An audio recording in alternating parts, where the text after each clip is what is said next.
After the end of World War II, the world was split into two, East and West. This marked the beginning of the era called the Cold War.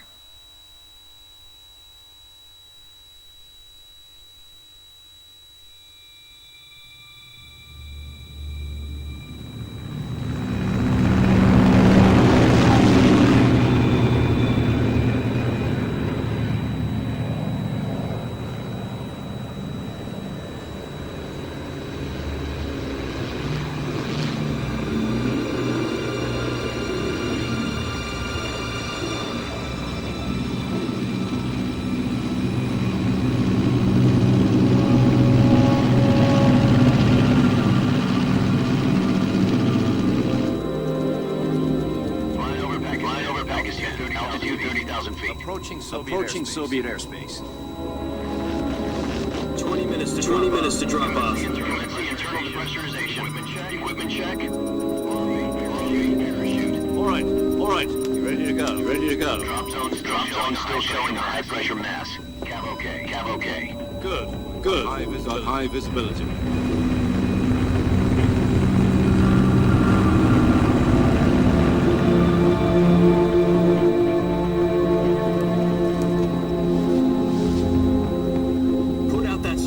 Cigar. Connecting oxygen hose to interior connector. Put on your mask.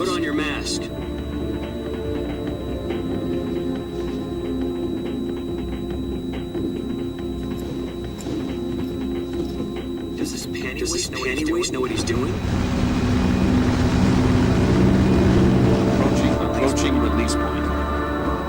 10 minutes to drop off. Hey, Deaf, are you deaf? He said put out the cigar and put on your mask.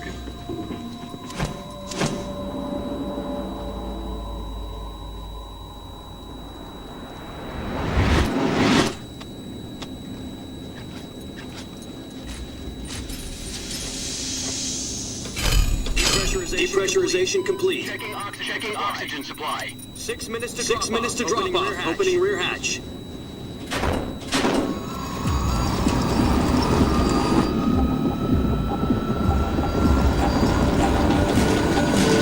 Sunrise.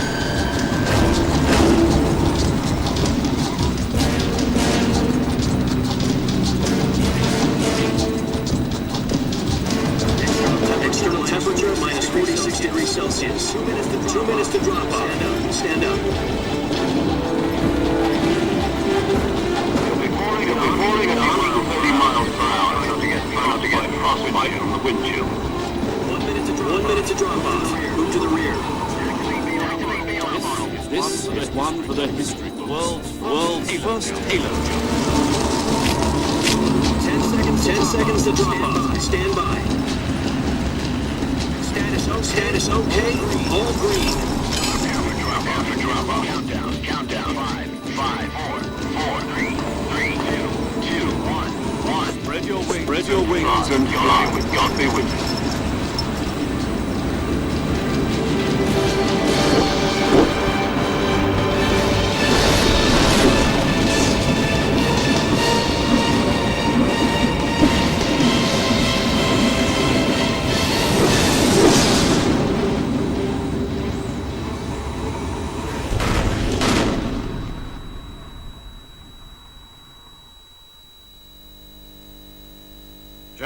Jack, I've got some important news. The head of the CIA has finally given us the green light for the virtuous mission. Virtual mission? No, the virtuous mission. Future of our Fox unit depends on it. Succeeds will be officially organized into a unit. Virtuous mission. Sounds like some kind of initiation ritual. No, don't get cocky. This isn't a training op. Right. So what exactly is this wonderful mission? Well, about 2 years ago, a certain Soviet scientist requested asylum in the West through one of our moles. His name is Nikolai Stepanovich Sokolov. He's head of the OKB 754 Design Bureau, one of the Soviet's top-secret weapon research facilities, and the East's foremost expert on weapons development. Sokolov. Isn't he that famous rocket scientist? The very same. On April the 12th, 1961, the Soviets achieved the first manned spaceflight in history. The Earth was blue, but there was no God. Well spoken. The rocket that carried carried Yuri Gagarin to orbit was the A1, known as the Vostok rocket. Sokolov is said to be the man most responsible for the multi-engine cluster used in that rocket. After Gagarin's flight, Sokolov left rocket development to become the head of the newly established Design Bureau. From a lowly technician to head of a design, that's quite a success story. So why did he want to defect? It seems he'd become afraid of his own creations. Afraid. Call it a crisis of conscience. And for that, he left his country and his family behind and went over the fence. Not exactly. One of his conditions was his family was also to be taken safely to the west. He used a mole to get the family out first and succeeded in sneaking Sokolov over the Berlin Wall shortly afterwards. I was the one who conducted the operation.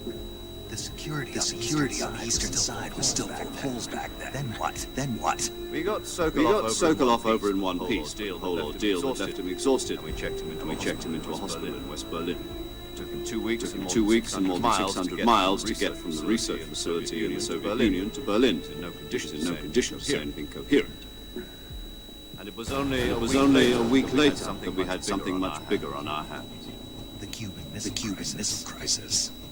October the 16th, 1962, President Kennedy received word that the Soviets were in the process of deploying intermediate-range ballistic missiles in Cuba.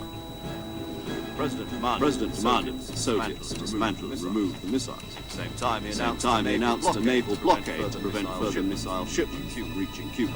But the Soviets didn't back down, instead placing their armed forces on secondary alert. Soviet transport ships carrying missiles continued on course towards Cuba. US and Soviet forces went on alert for an all-out nuclear war. Frantic negotiations were conducted with the UN's Emergency Security Council and unofficial channels to end the hair-trigger standoff. Finally, on October the 28th, the Soviet Union agreed to remove its missiles from Cuba. And so the world avoided a nuclear holocaust. But in order to get the Soviets to pull their missiles out, we had to make a deal. You mean the one where the U.S. agreed to remove its IRBMs from Turkey? No.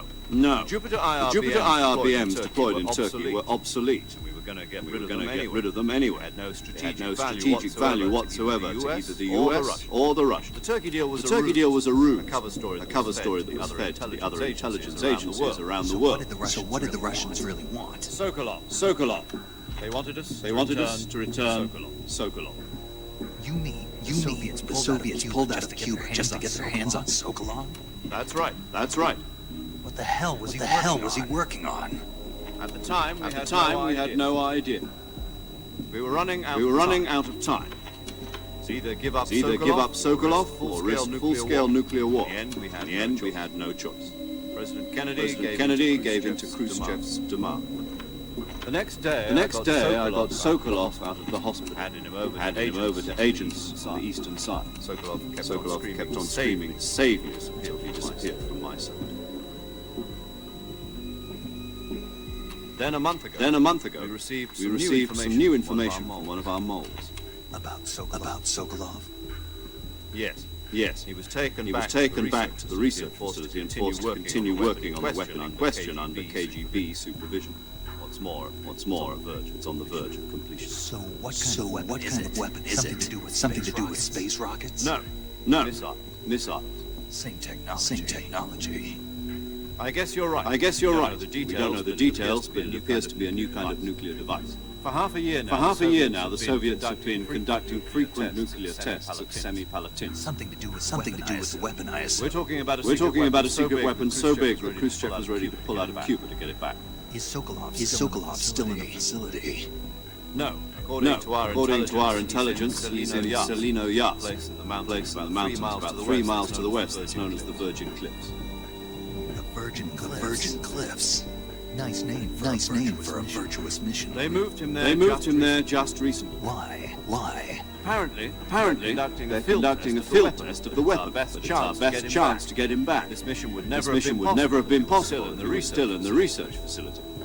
This is our last chance. Sokolov must have known that too when he contacted us.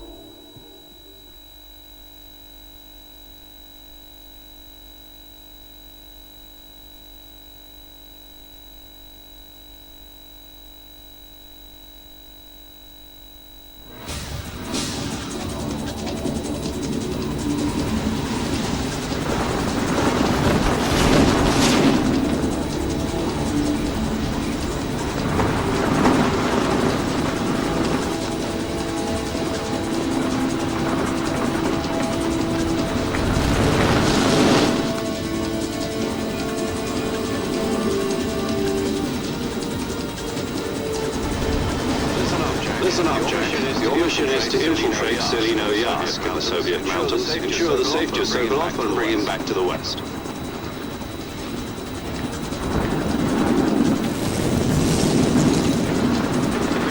If we don't get Sokolov back before that weapon is complete, we'll be facing a major crisis.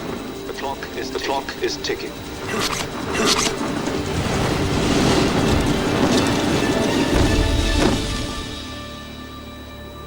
Once we've confirmed the rescue of Sokolov, stand by at the recovery point. The recovery balloon will be dropped at that point.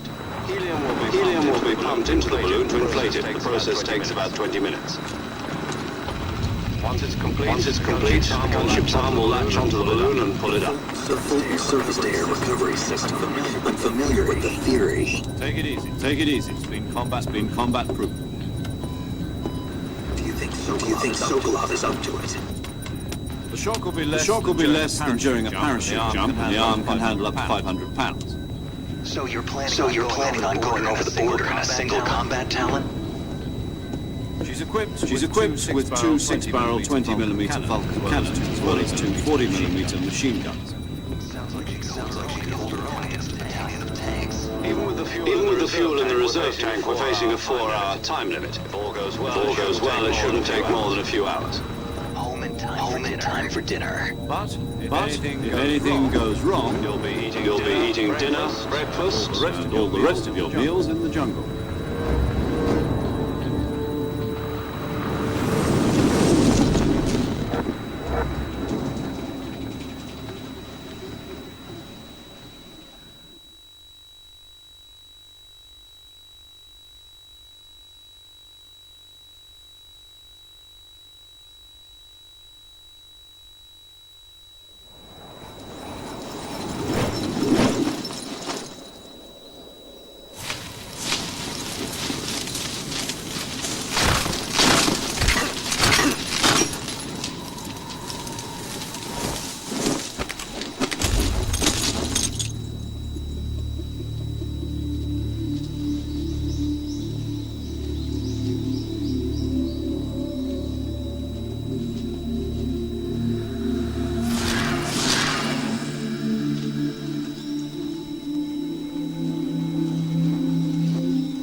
Do you copy? You're already in enemy territory.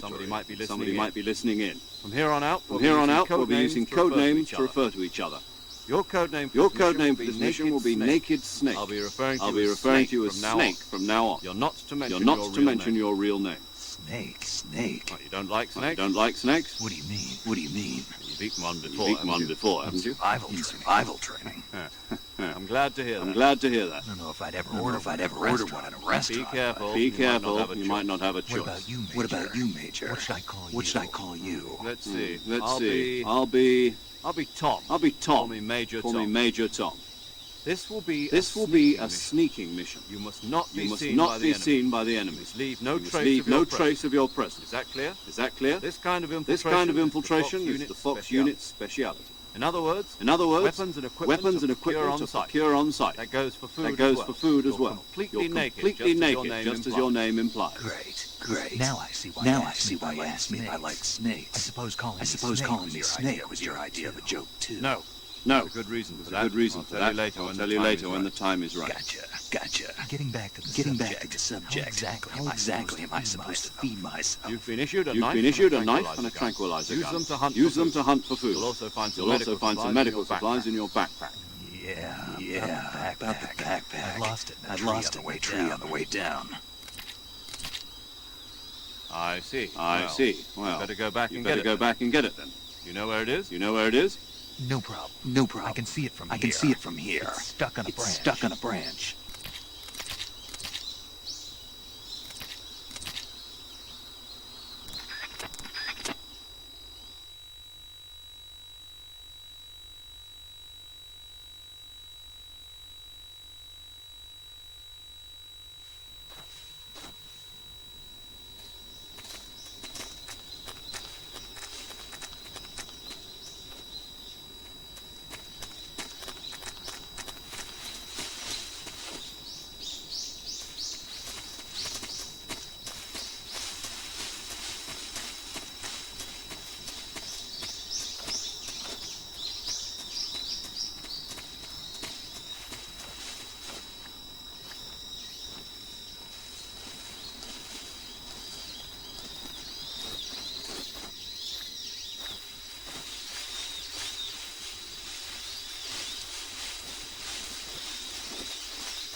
Snake, where do you think you're going? Where do you think you're going? You can't You expect can't to expect to proceed with the any mission without any weapons or equipment. First, you'll need to First, recover you'll your need to recover backpack. your backpack. It's caught on a tree. It's caught to on the a south. tree to the south. Press.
What's going on? What's going on? Snake! Snake!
I see you've retrieved your backpack, Snake. To equip a weapon, it's necessary to take it out of your backpack. In the survival viewer, choose weapon from the backpack. Your available weapons will be displayed in a window in the upper left. From that list, choose the weapon you want to equip and press the enter button.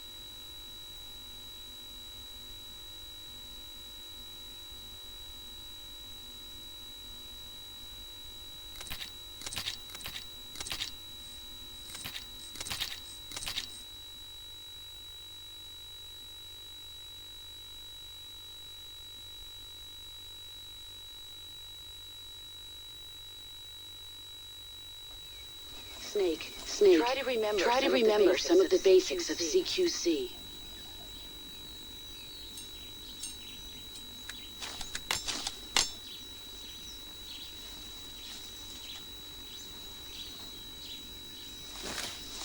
Commencing virtuous mission.